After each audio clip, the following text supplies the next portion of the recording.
옛날 어느 산골 마을에 세상의 시름이 미처 닿지 않는 듯한 조용한 곳이 있었습니다.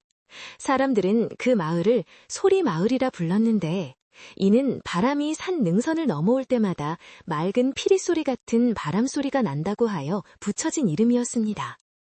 마을은 사계절 내내 평화로웠지만 유독 가을이 깊어지고 겨울이 다가올 때면 그 고요함이 더욱 깊어져 어딘가 쓸쓸하게 느껴지기도 했습니다. 이 마을 가장자리에 다른 집들과 조금 떨어져 금방이라도 쓰러질 듯한 볏짚 이형을 얹은 오두막 한 채가 있었습니다. 그 오두막에는 서진이라는 젊은이가 살고 있었습니다. 서진은 부모님을 일찍 여의고 홀로 그림을 그리며 근근히 살아가는 가난한 화공이었습니다. 그의 재주는 실로 뛰어나 날아가는 새의 날갯짓이나 바람에 흔들리는 풀잎의 미세한 떨림까지도 화폭에 생생하게 담아낼 줄 알았습니다.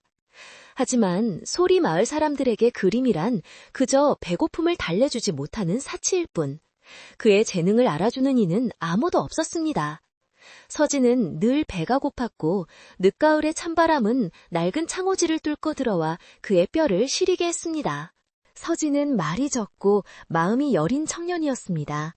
마을 사람들의 무관심 속에서도 그는 묵묵히 붓을 들었습니다. 그림을 그릴 때만큼은 그는 가난도 외로움도 잊을 수 있었습니다. 그의 유일한 꿈은 언젠가 도성인 한양에 가서 자신의 그림을 제대로 펼쳐 보이는 것이었습니다. 그는 궁궐의 화원이 되어 임금님의 용안을 그리는 것을 상상하곤 했지만 현실은 당장 내일 먹을 끼니를 걱정해야 하는 처지였습니다. 그의 방 안에는 습기와 묵냄새가 뒤섞여 있었고 달아빠진 분 몇 자루와 빈 벼루가 그의 전 재산이나 다름없었습니다. 그러던 어느 날 며칠을 굶어 기력이 쇠한 서진은 마지막 남은 먹을 갈았습니다. 그는 자신의 모든 것을 쏟아부어 그림 한 점을 완성하기로 결심했습니다. 어쩌면 이것이 자신의 마지막 그림이 될지도 모른다는 비장한 마음이었습니다. 그는 며칠 밤낮을 꼬박 세워가며 그림에 몰두했습니다. 창밖에서는 차가운 가을비가 추적추적 내렸고 오두막 안에 작은 등잔불은 금방이라도 꺼질 듯 위태롭게 흔들렸습니다. 서진은 손이 곱아 붓을 잡기조차 힘들었지만 멈추지 않았습니다. 그가 그리고 있는 것은 한 여인의 초상이었습니다. 그는 자신이 평생 상상해왔던 가장 이상적인 아름다움을 화폭에 담아내고 있었습니다. 고운 비단옷을 입고 어딘가를 애처롭게 바라보는 여인. 그녀의 눈동자에는 깊은 슬픔과 함께 간절한 기다림이 담겨 있었습니다. 서진은 자신의 외로움과 슬픔, 그리고 한낱 희망까지도 모두 이 여인의 눈빛에 불어넣었습니다. 그림이 완성되어 갈수록 여인은 마치 살아있는 듯 생생한 기운을 뿜어내기 시작했습니다. 마침내 그림이 완성되었습니다.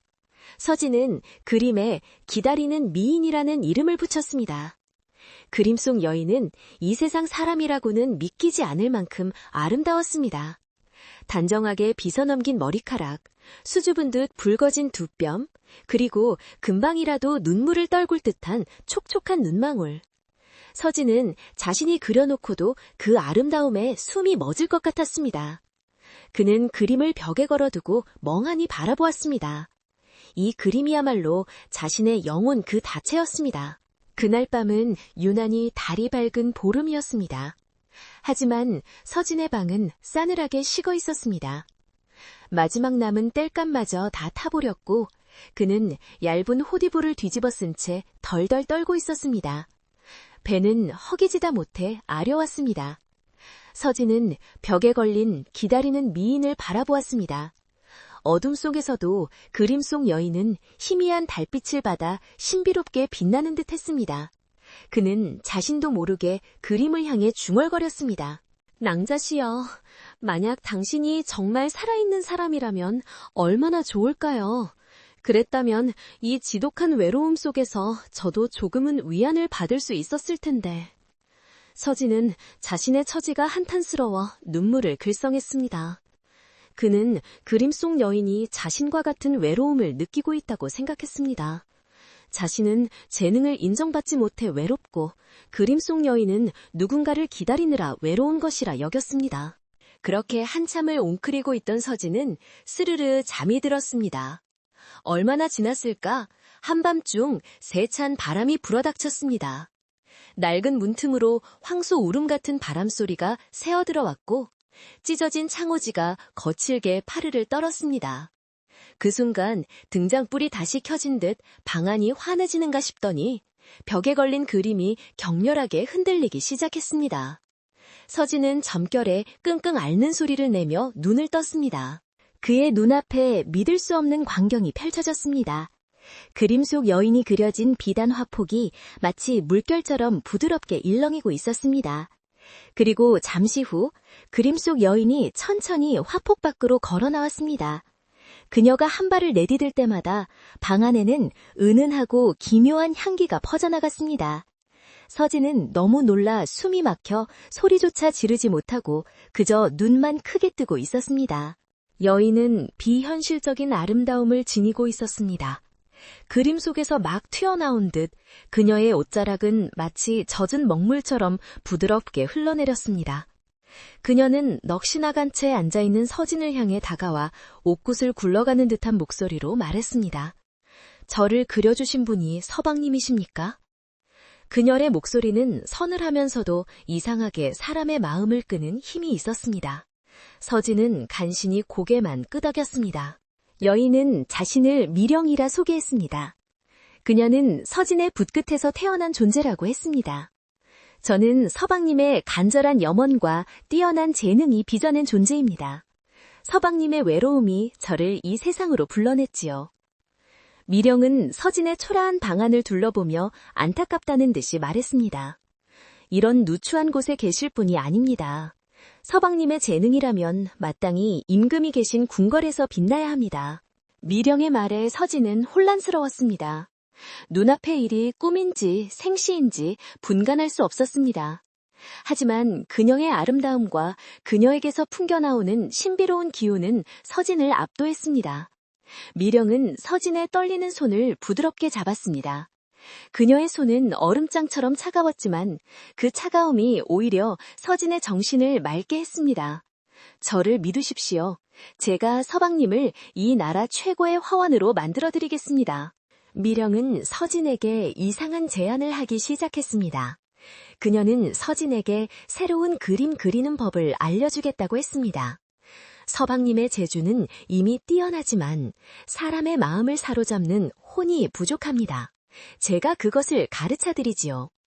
그녀는 서진에게 새벽 이슬과 달빛을 섞어 먹을게 하고 닭의 피 한 방울을 섞어 붉은색을 만들게 했습니다. 서진은 두려웠지만 그녀의 말에는 거부할 수 없는 힘이 있었습니다. 다음 날부터 서진의 그림은 놀랍게 변하기 시작했습니다. 미령이 알려준 대로 그림은 마치 살아 숨쉬는 듯한 기묘한 생동감을 지녔습니다. 산수화 속의 나무는 바람에 흔들리는 듯했고 인물화 속의 눈동자는 보는 사람을 쫓아 움직이는 듯했습니다. 미령은 서진의 곁에 머물며 그림에 대한 조언을 아끼지 않았습니다. 그녀는 서진이 그림을 그릴 때면 조용히 곁에 앉아 먹을 갈아주거나 붓을 씻어주었습니다. 어느덧 마을에는 서진의 그림에 대한 이상한 소문이 돌기 시작했습니다. 서진이 그린 닭그림이 밤마다 회를 치며 운다더라. 그가 그린 호랑이 그림을 본 아이가 귀겁을 하고 사흘을 알아누웠다더라. 사람들은 서진의 그림에 귀기가 서려 있다며 수군거렸습니다. 하지만 동시에 그의 그림을 구하려는 사람들도 생겨나기 시작했습니다. 그의 그림은 신기할 정도로 영험한 힘을 발휘했기 때문입니다. 한 번은 마을 부자가 서진에게 재물을 지켜주는 그림을 그려달라고 부탁했습니다. 서진은 미령의 도움을 받아 사나운 혜태 한 쌍을 그렸습니다. 그 그림을 걸어둔 날 밤 정말로 도둑이 들었지만 도둑은 대문 앞에서 혜태의 환영을 보고 혼비백산하여 달아났다고 합니다. 이 일이 알려지자 서진의 명성은 소리마을을 넘어 퍼져나가기 시작했습니다. 그의 오두막은 그림을 구하려는 사람들로 문전성시를 이루었습니다. 서진은 난생 처음으로 쌀밥을 배불리 먹게 되었고 비단옷을 입게 되었습니다. 그는 낡은 오두막을 허물고 번듯한 기와집을 지었습니다. 하지만 서진은 기쁘지 않았습니다. 그의 그림이 유명해질수록 그는 점점 더 미령에게 의존하게 되었습니다. 미령이 없으면 그는 붓조차 들 수 없을 것 같은 무력감에 빠졌습니다. 그녀는 언제나 그림자처럼 그의 곁을 지쳤고 그녀의 차가운 손길은 서진의 마음을 묘하게 속박했습니다. 미령은 서진이 부와 명성을 얻는 것을 기뻐하는 듯 보였습니다. 보십시오, 서방님. 이제 모두가 서방님의 재능을 알아봅니다. 하지만 서진은 그녀의 미소 속에서 언뜻 스쳐 지나가는 차가운 집착을 보았습니다. 그녀는 종종 한양 쪽을 바라보며 알 수 없는 말을 중얼거렸습니다. 아직 멀었습니다. 이 정도로는 부족합니다. 당신은 궁궐로 가야 합니다. 가장 높은 곳으로. 서진은 가끔씩 모든 것을 그만두고 싶었습니다. 예전처럼 가난하지만 마음 편히 그림을 그리던 시절이 그리웠습니다. 하지만 미령은 그가 나약한 생각을 할 때마다 귀신같이 알아채고 그를 다그쳤습니다. 겨우 이 정도에 만족하실 겁니까? 서방님의 재능은 이 좁은 산골에서 썩힐 것이 아닙니다. 저를 실망시키지 마십시오. 그녀의 목소리는 부드러웠지만 거역할 수 없는 명령처럼 들렸습니다. 그러던 어느 날 한양에서 높은 벼슬을 하는 대감이 소문을 냈고 서진을 찾아왔습니다. 그는 서진의 그림을 보더니 감탄을 금치 못했습니다. 이런 신묘한 솜씨는 난생 처음 보는군. 당장 나와 함께 한양으로 가세. 내가 자네를 왕실 화원으로 천거하겠네. 서진은 꿈에 그리던 기회가 찾아왔음에도 불구하고 망설여졌습니다. 그때 병풍 뒤에 숨어있던 미령의 목소리가 서진의 귓가에 속삭였습니다. 기회입니다, 서방님. 망설이지 마십시오. 한양으로 가십시오. 당신의 운명은 그곳에 있습니다. 미령의 목소리는 평소보다 더 차갑고 단호했습니다. 서진은 자신에게 선택의 여지가 없다는 것을 깨달았습니다. 그는 결국 대감을 따라 한양으로 가기로 결심했습니다. 서진이 한양으로 떠나던 날 소리 마을 사람들은 모두 나와 그를 배웅했습니다. 불과 몇 달 전만 해도 멸시받던 가난한 화공이 이제는 금의 환영할 날을 기약하며 떠나는 것이었습니다. 서진은 복잡한 마음으로 자신을 낳아준 고향을 돌아보았습니다. 미령은 원래 그녀가 나왔던 기다리는 미인 그림 속으로 다시 들어가 그의 짐 속에 조용히 숨어들었습니다. 그녀는 그림 속에서도 여전히 슬픈 눈으로 어딘가를, 어쩌면 한양의 궁궐을 바라보고 있는 듯 했습니다. 서진이 한양으로 떠나는 길은 길고도 낯설었습니다. 그가 살던 소리마을의 좁은 산길과는 달리 한양으로 향하는 길은 넓고 튼튼하게 다져져 있었습니다.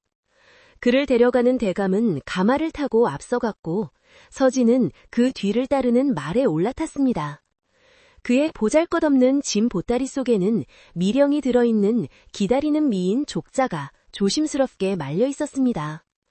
늦가을의 바람은 여전히 차가웠지만 한양에 간다는 설렘과 알 수 없는 두려움이 뒤섞여 서진은 추위를 느낄 틈도 없었습니다. 집마차 구석에서 족자는 미동도 하지 않았지만 서진은 그 안에서 미령의 존재감을 뚜렷이 느낄 수 있었습니다. 그것은 차가운 기운이기도 했고 때로는 그의 마음을 읽는 듯한 속삭임이기도 했습니다. 서방님, 두려워 마십시오. 이제 곧 모든 것이 당신의 발 아래 놓일 것입니다. 그녀의 목소리는 오직 서진에게만 들렸으며 그 목소리는 서진의 남은 불안감을 지우고 대신 뜨거운 야망의 불씨를 지폈습니다.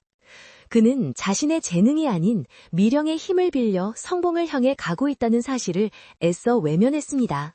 그들이 떠나온 소리마을에서는 서진에 대한 이야기로 한동안 시끄러웠습니다. 그림으로 귀신을 부리던 서진이가 결국 한양 양반 눈에 띄어 떠났다지. 그가 그려준 닭그림이 밤마다 회를 치는 바람에 잠을 잘 수가 없어서 태워버렸다는 사람도 있다더군. 쯧쯧, 제 분수에 맞지 않는 복은 화를 부르는 법인데. 마을 사람들은 가난뱅이 화공의 갑작스러운 출세를 시기하면서도 한편으로는 그가 남기고 간 기묘한 그림들을 두려워하며 쉬쉬했습니다. 그들의 기억 속 서진은 이미 평범한 이웃이 아니었습니다. 서진이 한양의 대감 눈에 띄게 된 것은 순전히 미령의 계획이었습니다. 미령은 서진에게 사람의 눈길을 사로잡는 그림을 그리게 했습니다. 어느 날 개성을 오가며 장사하는 큰 상인이 부적 그림을 구하기 위해 소리마을을 방문했습니다. 그는 서진의 그림에 대한 소문을 듣고 반신반의하며 그의 오두막을 찾았습니다. 미령은 서진에게 저 자에게는 천년 묵은 소나무를 그려주십시오. 하지만 그 안에 푸른 뱀의 눈을 숨겨 넣으세요. 라고 속삭였습니다. 서진은 미령이 시키는 대로 했습니다. 그는 달빛에 먹을 갈고 이슬을 섞어 신비로운 기운이 감도는 소나무 그림을 그렸습니다.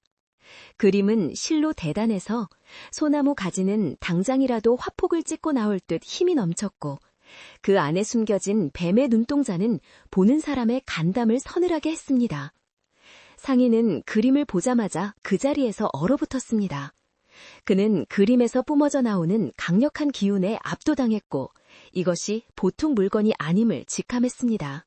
상인은 서진에게 큰 돈을 지불하고 그 소나무 그림을 샀습니다. 그는 이 그림을 한양에 있는 유력한 정승댁에 선물로 바쳤습니다. 그 정승이 바로 서진을 데리러 온 대감이었습니다. 대감은 그림을 평생 수집해온 안목 있는 사람이었습니다. 그는 그림을 보자마자 이것이 인간의 솜씨를 넘어선 무언가임을 알아보았습니다. 그림에서는 강력한 힘과 더불어 서늘한 음기가 느껴졌습니다. 대감은 이 그림을 그린 화공을 궁궐로 보내 임금님을 위해 일하게 해야겠다고 결심했습니다. 그리하여 서진은 한양으로 향하는 말 위에 앉아있게 된 것이었습니다. 길 위에서 대감은 서진에게 이것저것 물었습니다. 너의 그림 그리는 솜씨는 어디서 배운 것이냐? 네 그림에는 사람을 끄는 기묘한 힘이 있다. 서진은 차마 미령의 존재를 말할 수 없었습니다. 그는 그저 산골 마을의 맑은 전기와 달빛을 스승삼아 그렸을 뿐입니다. 라고 얼버무렸습니다. 대감은 고개를 끄덕이며 과연 범상치 않은 기운이 깃들 만하다 라며 흡족해 했습니다. 미령은 이런 상황을 즐기는 듯 했습니다. 그녀는 서진의 귀에 대고 오숨기 섞인 목소리로 말했습니다. 보십시오. 세상 사람들은 진실이 아닌 자신들이 믿고 싶은 것을 믿습니다. 당신은 그저 나의 붓이 되어주시면 됩니다. 그러면 세상 모든 것을 가질 수 있습니다. 서진은 그녀의 말에 반박할 수 없었습니다. 이미 그는 미령이 주는 달콤한 성공의 맛에 길들여지고 있었습니다. 가난했던 시절의 서름과 외로움이 클수록 그는 더더욱 미령의 힘에 의지하게 되었습니다. 며칠을 꼬박 달려 그들은 드디어 한양의 성문이 보이는 마지막 고개에 다다랐습니다. 날은 이미 저물어 사방이 어두워졌고 찬바람이 더욱 거세게 불었습니다. 대감은 고갯마루에 있는 작은 암자에서 하룻밤 묵어가기로 결정했습니다. 이곳은 해안대사라는 노승이 홀로 지키는 암자인데 비록 누추해도 하룻밤 쉬어가기에는 더없이 조용한 곳이다. 대감은 암자에 익숙한 듯 말했습니다. 일행이 암자마당에 들어섰을 때 늙은 승려 한 분이 쌀이비로 마당에 떨어진 낙엽을 쓸고 있었습니다. 그가 바로 해안대사였습니다.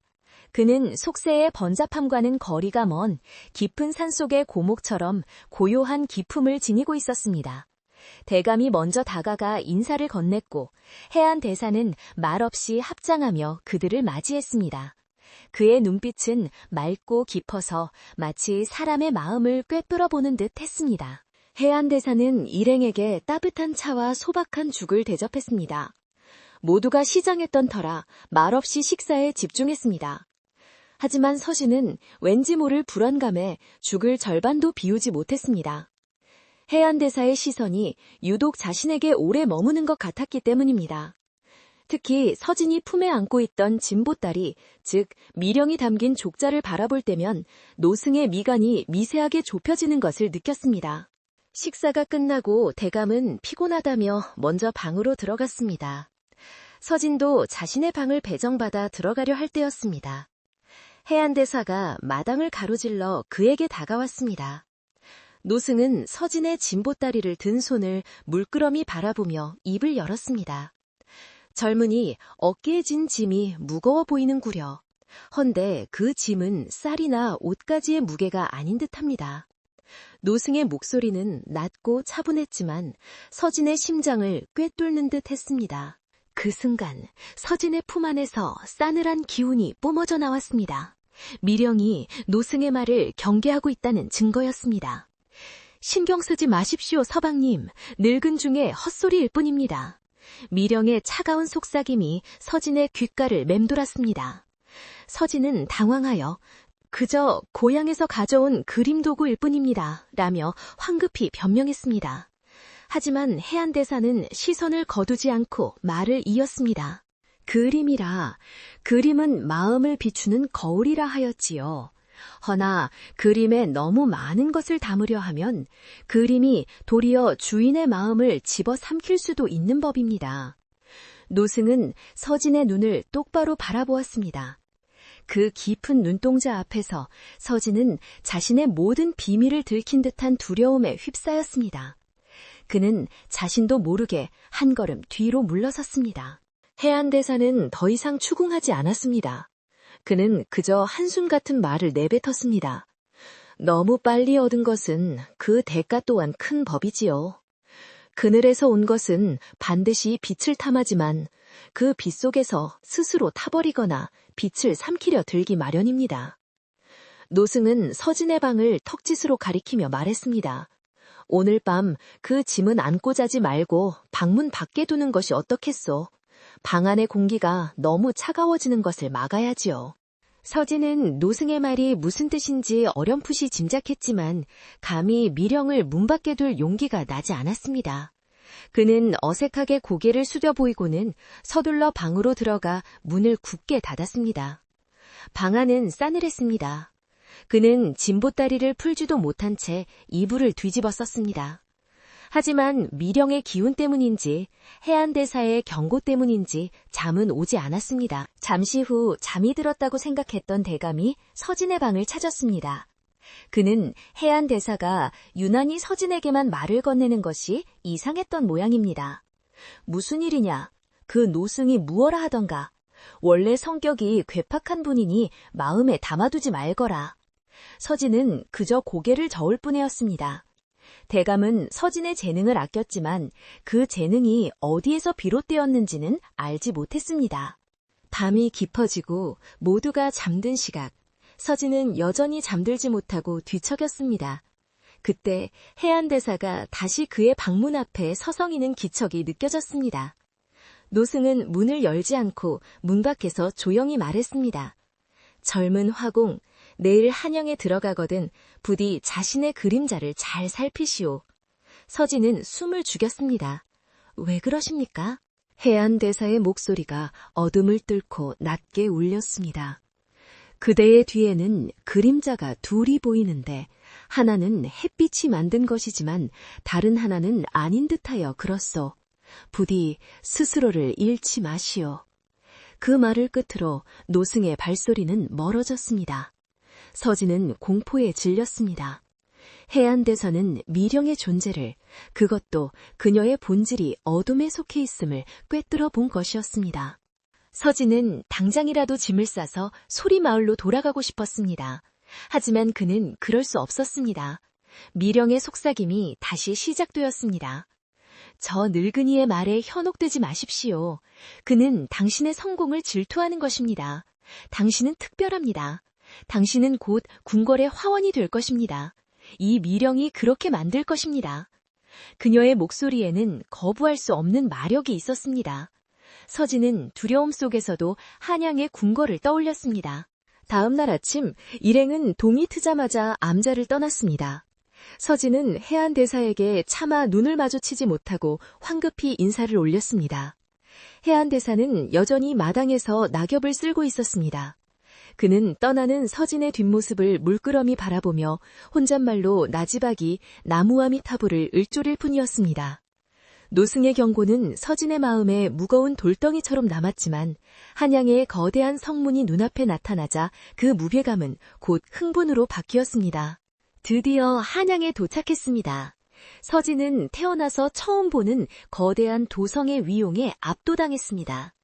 끝없이 이어진 성곽, 웅장한 기와집들, 그리고 거리를 가득 메운 활기찬 사람들, 소리마을과는 비교도 되지 않는 거대한 세상이었습니다. 대감은 서진을 자신의 저택에 있는 별채로 안내했습니다. 그곳은 서진이 살던 오두막과는 비교도 안 될 만큼 호화로운 곳이었습니다. 이곳에서 편히 쉬게. 내일은 자네를 도화서의 화원들에게 소개할 것이니 그들 앞에서 자네의 솜씨를 마음껏 뽐내도록 하게. 대감은 서진의 어깨를 두드리며 격려했습니다. 서진은 꿈을 꾸는 듯 어리둥절했습니다. 그날 밤 서진은 비단으로 꾸며진 방에 기다리는 미인 족자를 펼쳐 걸었습니다. 족자에서 나온 미령은 한양의 호화로운 방을 둘러보며 만족스러운 미소를 지었습니다. 미령은 창밖으로 멀리 보이는 궁궐의 지붕을 바라보았습니다. 그녀의 눈빛은 그 어느 때보다 차갑고 집요하게 빛나고 있었습니다. 드디어 왔군요, 한양. 하지만 여기가 끝이 아닙니다, 서방님. 그녀는 서진을 돌아보며 말했습니다. 당신은 반드시 왕실 화원이 되어야 합니다. 그리고 궁궐에 들어가야 합니다. 저를 위해서 꼭 그렇게 해주셔야 합니다. 그녀의 목소리는 간절한 부탁처럼 들렸지만 그 속에는 서늘한 명령의 기운이 담겨 있었습니다. 서진은 고개를 끄덕일 수밖에 없었습니다. 한양에 도착한 다음 날 서진은 대감을 따라 궁궐의 도화서로 향했습니다. 그는 태어나 처음으로 궁궐이라는 곳에 발을 들였습니다. 웅장한 전각들과 화려한 단청, 바쁘게 오가는 궁인들의 모습은 소리마을의 풍경과는 비교조차 할 수 없었습니다. 서진은 긴장감에 손에 땀이 났지만 그의 품속에 숨겨진 족자에서 흘러나오는 미령의 차가운 기운이 그의 마음을 억지로 진정시켰습니다. 떨지 마십시오. 당신은 이곳의 주인이 될 사람입니다. 그녀의 속삭임은 서진에게 묘한 자신감을 불어넣었습니다. 도화서의 늙은 화원들은 대감이 직접 데려온 시골 화공을 탐탁지 않은 능으로 바라보았습니다. 대감, 아무리 대감에 청걸하지만 이토록 어린 시골뜨기가 어찌 궁궐의 그림을 담당한단 말입니까? 그들의 멸시가 섞인 말투에 서진은 얼굴이 붉어졌습니다. 대감은 헛기침을 하며 말했습니다. 일단 솜씨를 보시게. 솜씨를 보면 그런 말이 나오지 않을 것이야. 늙은 화원들은 마지못해 붓과 종이를 내주며 서진에게 과제를 주었습니다. 과제는 살아있는 용을 그리는 것이었습니다. 서진은 잠시 눈을 감았습니다. 그러자 미령의 목소리가 속삭였습니다. 저들의 오만함을 꺾어주세요. 제가 힘을 빌려드릴 테니 붓을 드세요. 서진이 붓을 잡자 그의 손은 마치 스스로 움직이듯 화선지를 가로질렀습니다. 먹물이 튀고 선이 그어질 때마다 방 안의 공기가 서늘하게 가라앉았습니다. 화원들은 처음에 냉소적인 태도는 온데란데 없이 서진의 분놀림에 넋을 잃고 바라보았습니다. 붓이 지나간 자리에 묘한 한기가 서렸습니다. 그림이 완성되자 화원들은 일제히 경악의 탄성을 질렀습니다. 그림 속의 용은 당장이라도 화폭을 찍고 나와 승천할 듯 기세가 등등했습니다. 용의 눈동자는 살아있는 듯 이쪽을 노려보고 있었고 비늘 하나하나에서는 차가운 물기마저 느껴지는 듯 했습니다. 한 늙은 화원은 그림의 기세에 눌려 뒤로 주저앉기까지 했습니다. 이것은 필시 신의 솜씨다. 인간의 솜씨가 아니다. 그들은 더 이상 서진을 얕보지 못했습니다. 서진의 솜씨는 그날로 임금님의 귀에까지 들어갔습니다. 임금은 직접 서진의 용 그림을 감상하고는 크게 만족했습니다. 과연 대감이 사람을 제대로 보았군. 당장 이자를 왕실의 화원으로 삼아 짐의 곁에 두도록 하라. 서진은 그 자리에서 무릎을 꿇고 성은에 감읍했습니다. 가난한 시골 화공이 단 하루 만에 임금의 용안을 그릴 수 있는 어용화사, 즉 왕실의 화원이 되는 순간이었습니다. 그의 오랜 꿈이 이루어진 듯 보였습니다. 서진은 궁궐과 가까운 곳에 크고 화려한 저택을 하사받았습니다. 비단옷과 산의 진미가 매일같이 내려왔고 그를 따르는 하인들도 생겼습니다. 불과 몇 달 전만 해도 굶주림에 떨던 소리마을의 오두막 생활은 까마득한 옛일처럼 느껴졌습니다. 서진은 이 모든 것이 꿈만 같았습니다.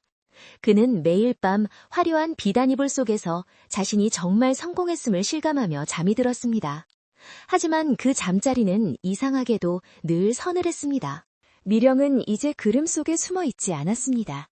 그녀는 서진이 하사받은 저택의 가장 안쪽 방을 차지하고 당당하게 서진의 곁을 지켰습니다.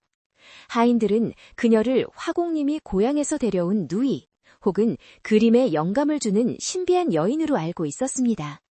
그녀의 아름다움은 한양의 어떤 여인보다도 뛰어났지만 그 아름다움에는 서늘한 기운이 감돌아 아무도 감히 그녀에게 가까이 다가가지 못했습니다.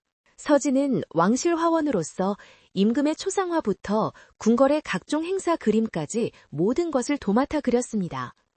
그의 그림은 미령의 도움을 받아 날이 갈수록 신묘해졌습니다.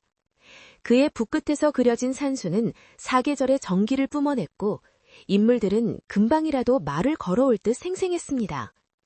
하지만 서진은 점차 자신의 재능이 아닌 미령이 조종하는 붓이 되어가는 것을 느꼈습니다. 그는 미령이 없으면 간단한 난초 하나도 제대로 그릴 수 없을 것 같은 불안감에 시달렸습니다. 성공의 대가는 달콤했지만 그만큼 서진의 영혼을 갉아먹고 있었습니다. 그는 예전처럼 순수하게 그림을 즐기지 못했습니다. 그의 그림은 이제 사람들의 감탄을 자아내기 위한 그리고 미령의 인정을 받기 위한 수단이 되어버렸습니다. 그는 점차 웃음을 잃었고 밤이면 알 수 없는 불안감에 뒤척이는 날이 많아졌습니다. 그의 성공은 빛나는 얼음으로 지은 성과 같았습니다. 궁궐 생활이 안정되고 서진의 명성이 높아질수록 미령은 조금씩 변하기 시작했습니다. 그녀는 더 이상 서진의 성공을 기뻐하는 다정한 여인이 아니었습니다. 그녀는 종종 창가에 서서 궁궐의 가장 깊은 곳, 왕비가 거처하는 중궁전 쪽을 바라보며 알 수 없는 증오를 불태웠습니다. 그럴 때면 그녀의 아름다운 얼굴은 차갑게 일그러졌고 주변의 공기마저 얼어붙는 듯 했습니다. 당시의 왕비는 인자하고 덕망이 높기로 백성들의 칭송이 자자한 분이었습니다. 그녀는 임금의 총애를 한몸에 받았으며 궁궐 안의 모든 일을 현명하게 처리했습니다. 서진 또한 왕비의 어진 성품에 대해 익히 들어왔기에 미령이 왜 그토록 중궁전을 증오하는지 이해할 수 없었습니다.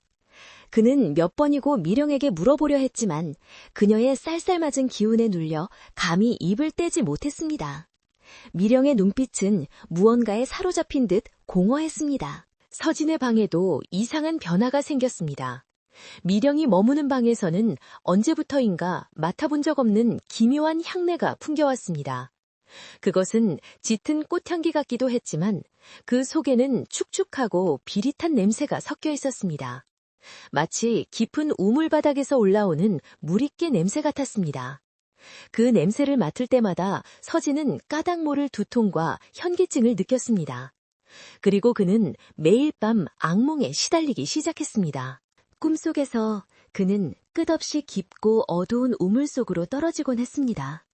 차가운 물이 그의 온몸을 감쌌고 물귀신 같은 손들이 그의 발목을 잡아 끌었습니다. 그는 비명을 지르며 깨어나게 일쑤였고 그럴 때마다 미령이 방 밖에 그림자처럼 서 있다가 사라지는 것을 보았습니다.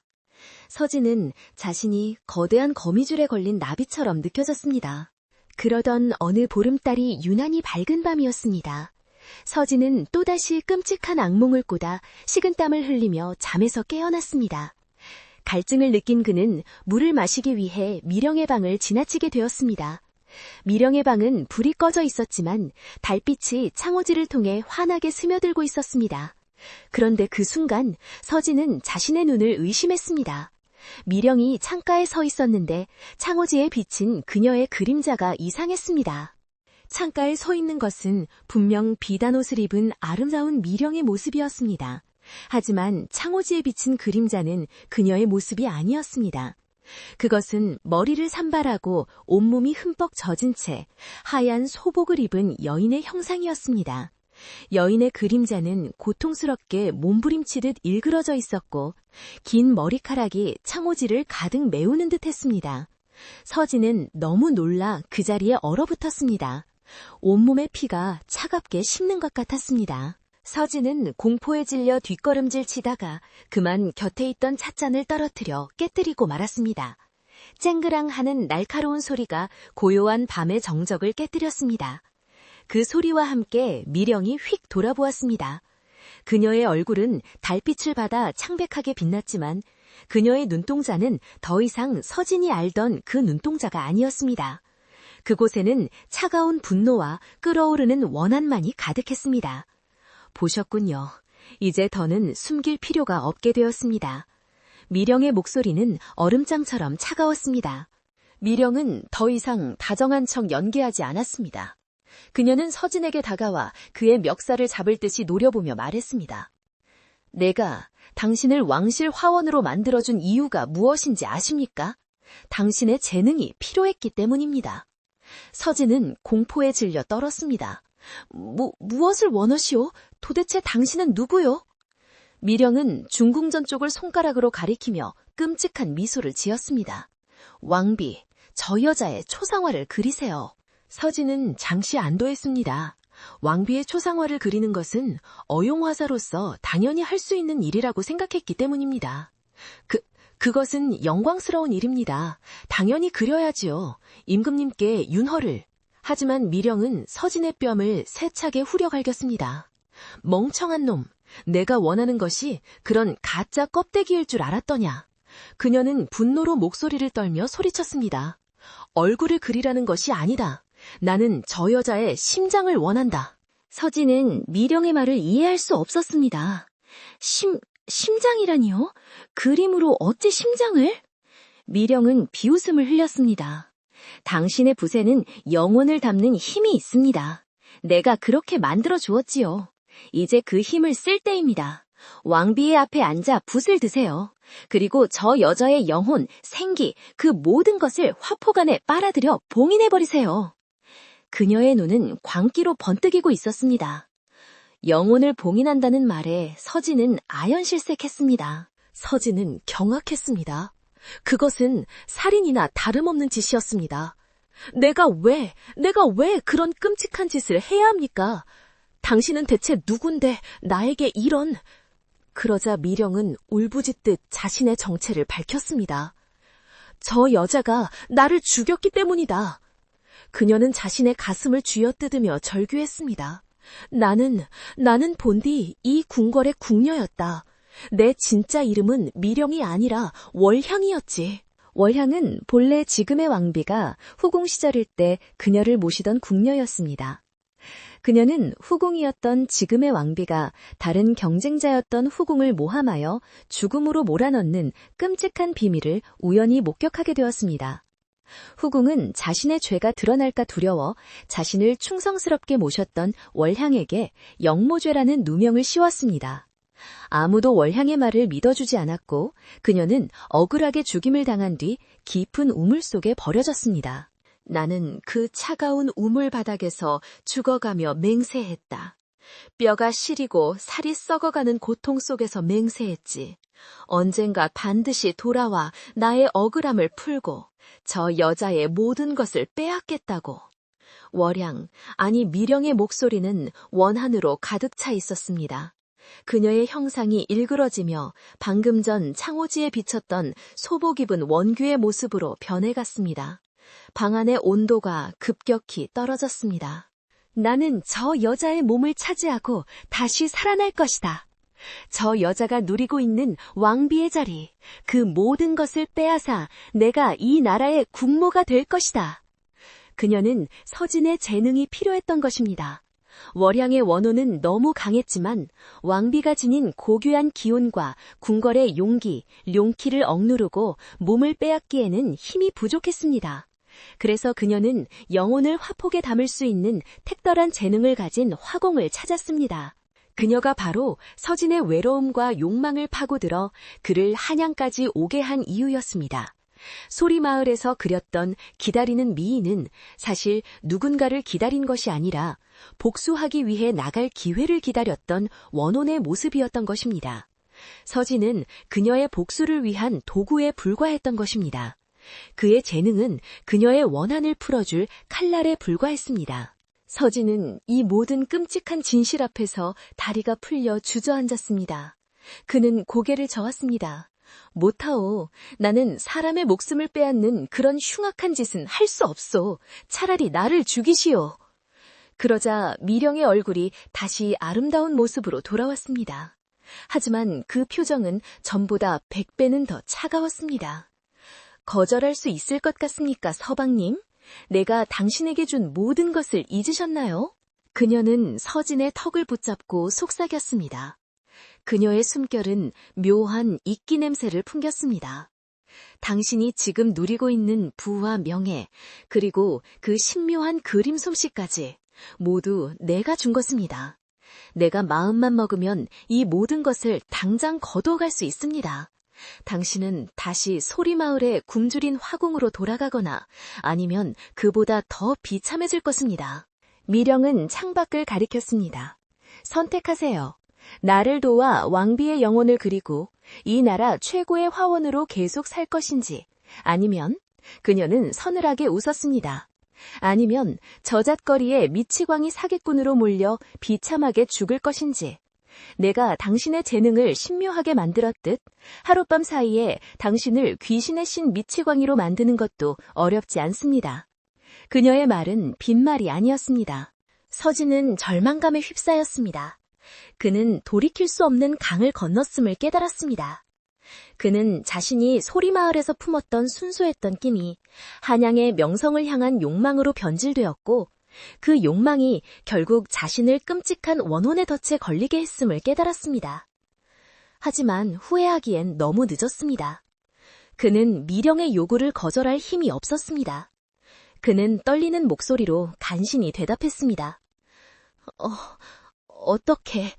어떻게 하면 되겠소? 미령은 그제야 만족스러운 미소를 지었습니다.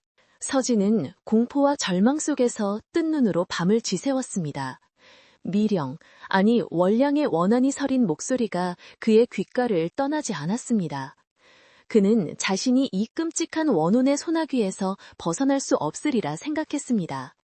왕비의 영혼을 훔치는 것은 살인이나 다름없는 짓이었고, 거절한다면 자신의 목숨은 물론 그동안 쌓아올린 모든 것이 한 줌 재로 변할 것이었습니다. 그의 화려한 저택은 이제 차가운 감옥처럼 느껴졌고, 비단 이불은 얼음장처럼 차가웠습니다. 그는 이 절체절명의 위기 속에서 단 한 사람을 떠올렸습니다. 그것은 바로 한양으로 오던 길에 만났던 노승, 해연대사였습니다. 그림자가 둘이 보이는구려. 노승의 그 말이 예사로운 말이 아니었음을 이제야 뼈저리게 깨달았습니다.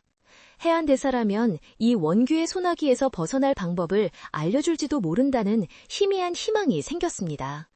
그는 월향의 눈을 피해야 했습니다. 그는 월향에게 왕비의 영혼을 담아낼 그림을 그리기 위해서는 특별한 재료가 필요하다고 둘러댔습니다. 왕비마마의 고귀한 영을 담으려면 동해의 맑은 전기를 받은 이슬과 금강산의 영험한 바위가루로 만든 먹이 필요합니다. 월향은 그의 말을 의심했지만 복수에 눈이 멀어 그의 제안을 받아들였습니다. 사흘을 주겠어. 사흘 안에 재료를 구해오지 못하면 당신의 영혼부터 거두어 가겠소. 그녀의 차가운 협박을 뒤로하고 서진은 궁을 가장한 채 황급히 저택을 빠져나왔습니다. 그는 재료를 구하러 간다는 핑계로 말을 달려 해안대사가 머무는 산중턱의 작은 암자로 향했습니다. 그는 며칠을 밤낮 없이 달려 굶주리고 지친 모습으로 암자마당에 쓰러지듯 도착했습니다. 해안대사는 여전히 그 자리에서 묵묵히 낙엽을 쓸고 있었습니다. 그는 다 죽어가는 몰골로 나타난 서진을 보고도 조금도 놀라지 않은 듯 했습니다. 그저 쌀이비를 멈추고 조용히 물었습니다. 올 것이 왔구려. 이제야 그 두 번째 그림자의 정체를 알게 되었소. 서진은 노승의 발치에 무릎을 꿇고 통곡하며 모든 것을 털어놓았습니다. 소리 마을에서의 일, 미인의 형상을 한 원혼 월향, 한양에서의 성공, 그리고 왕비의 영혼을 훔쳐오라는 끔찍한 요구까지.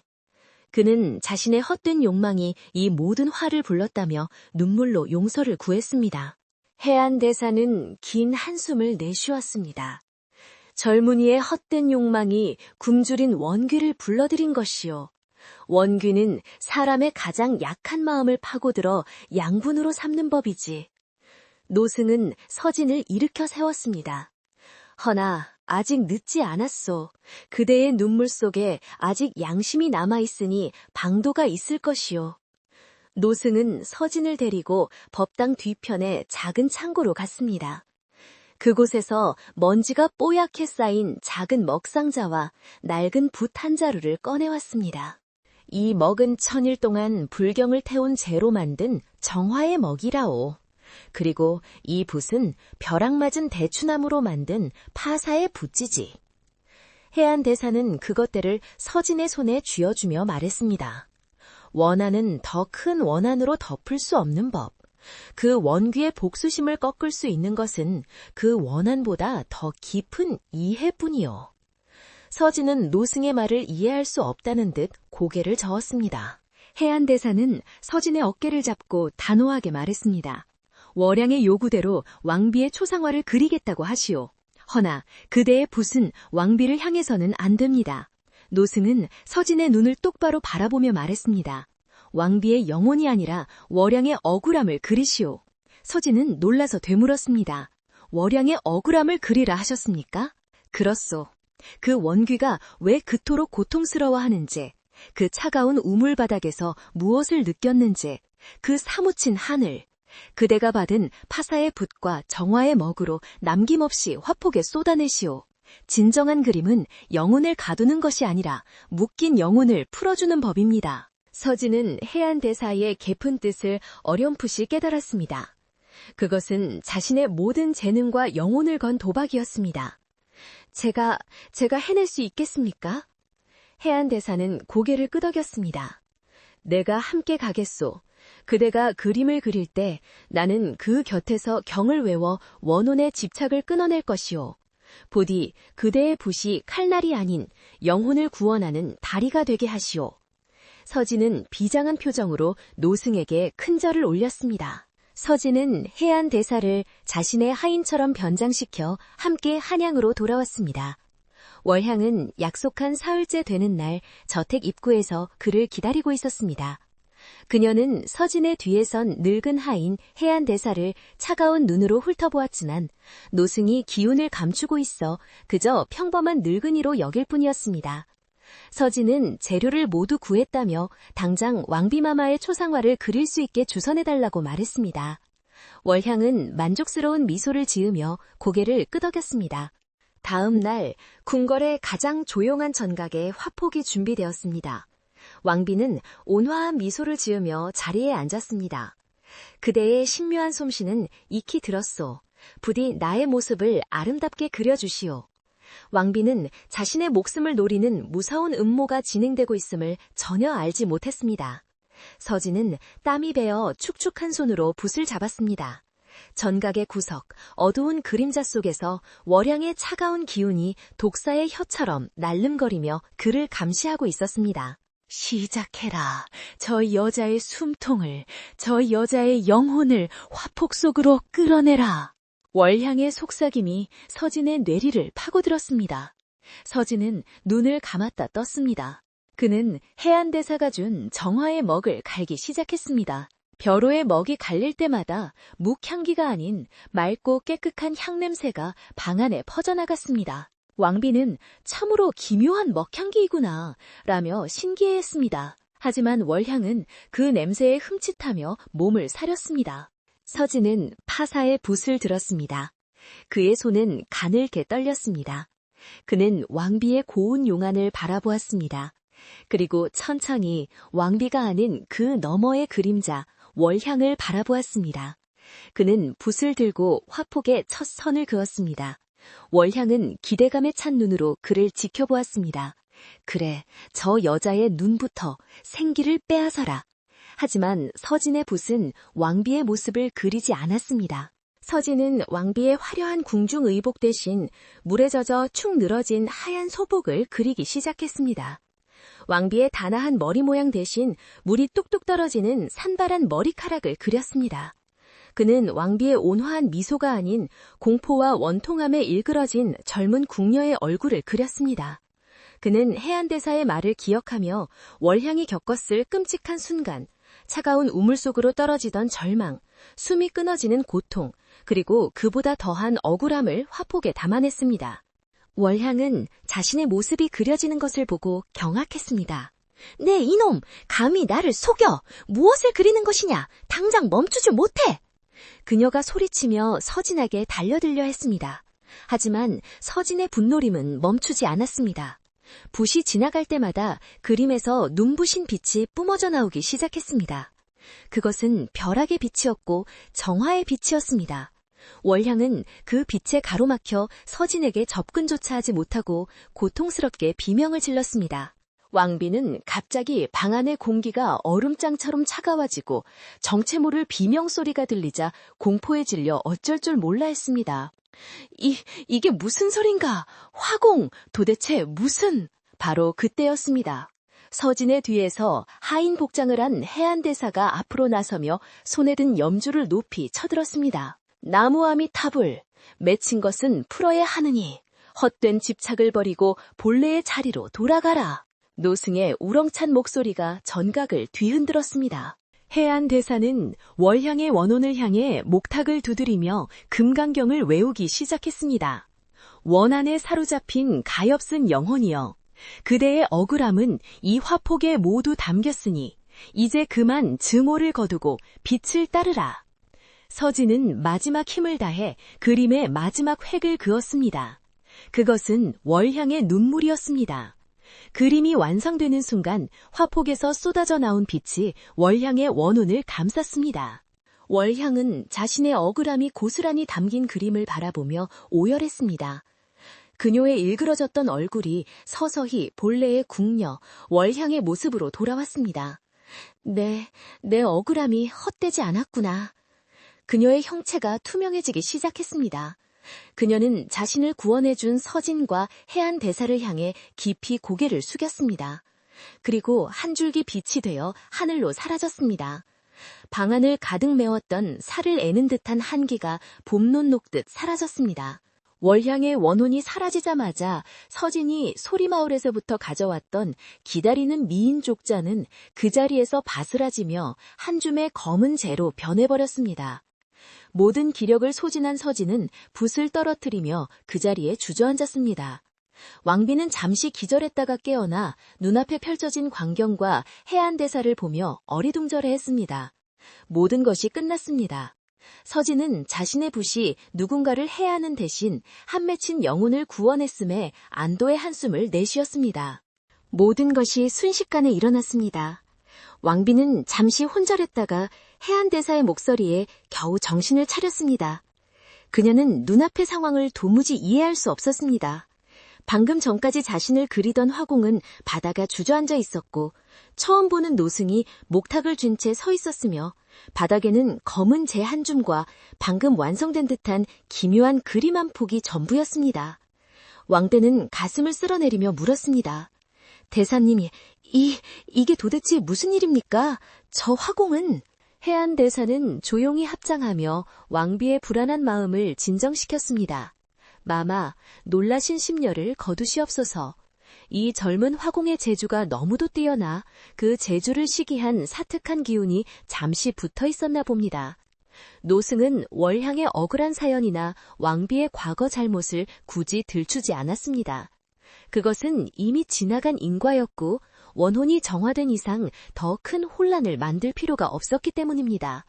허나 이 화공이 제 분수를 잊지 않고 마지막 순간에 큰 용기를 내어 그 사특한 기운을 스스로 정화하였습니다.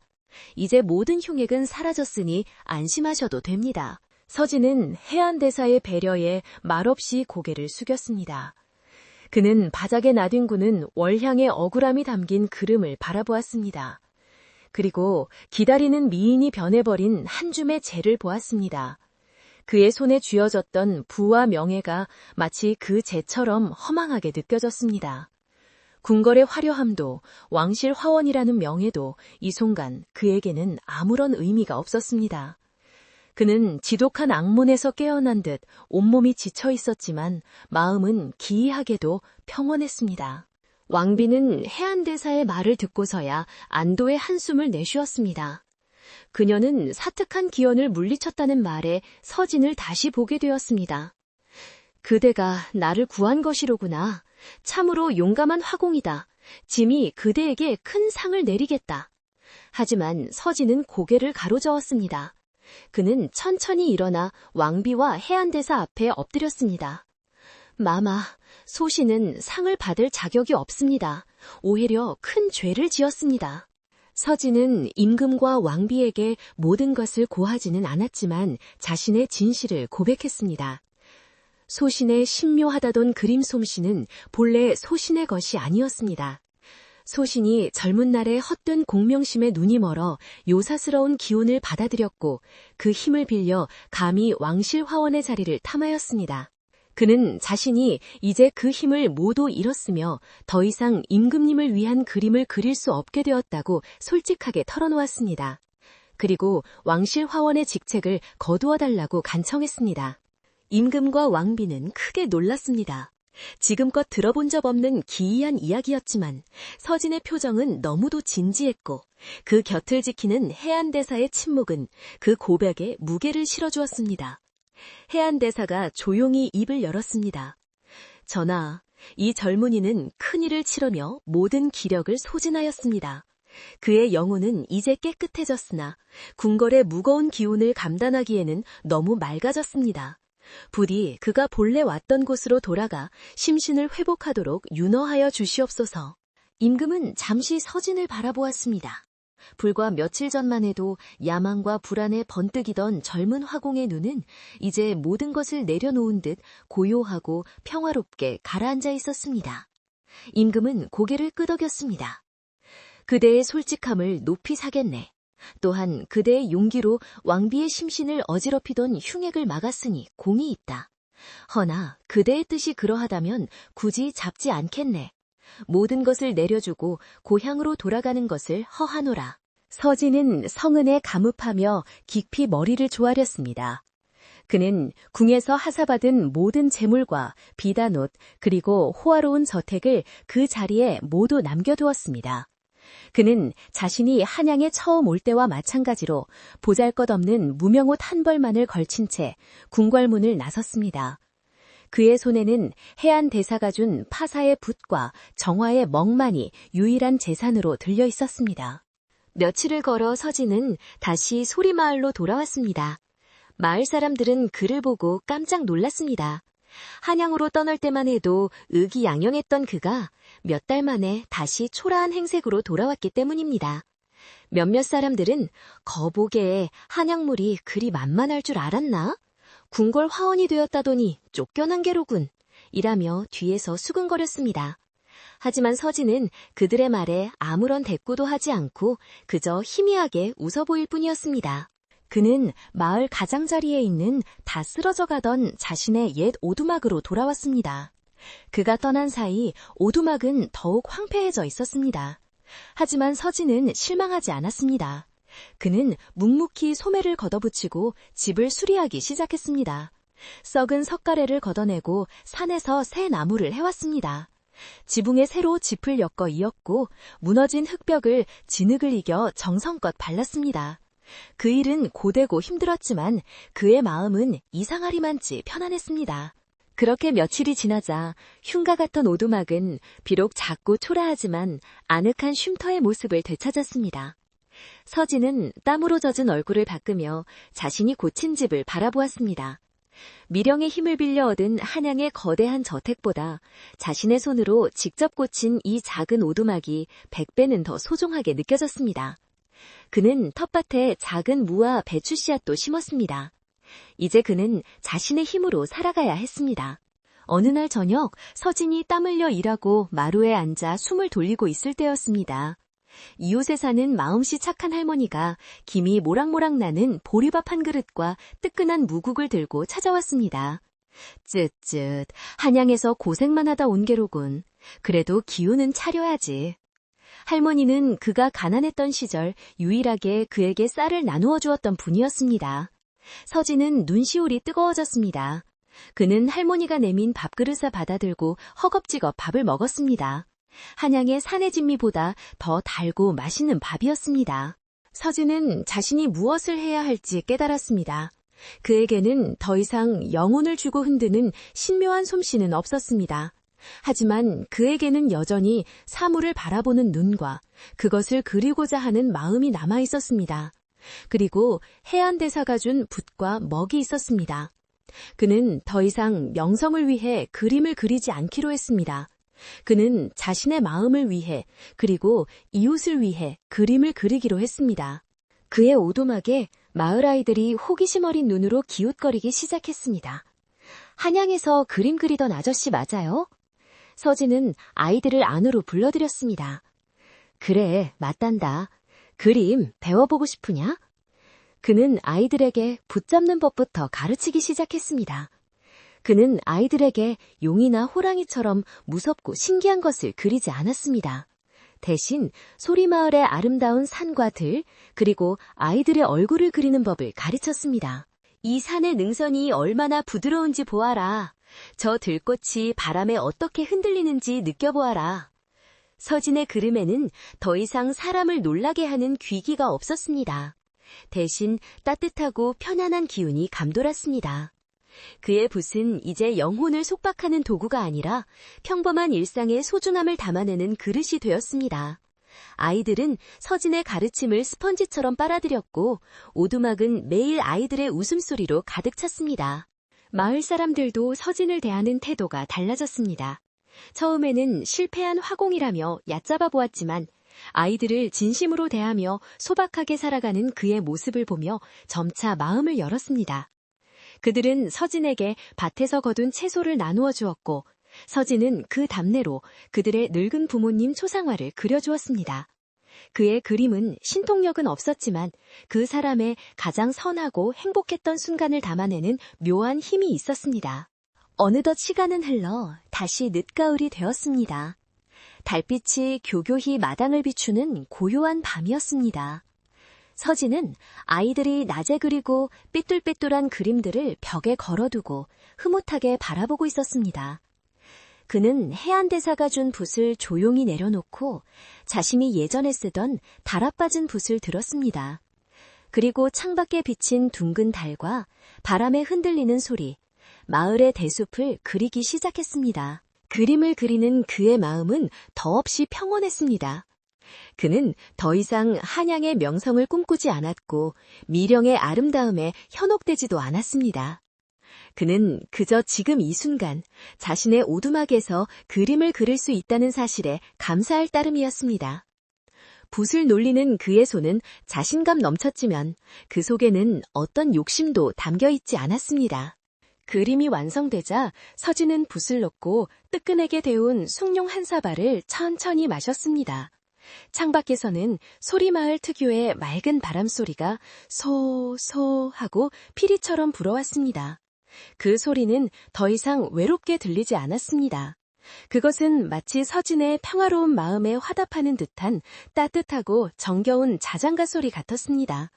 서진은 그 소리를 들으며 오랜만에 아무런 꿈도 꾸지 않고 깊고 편안한 잠에 빠져들었습니다.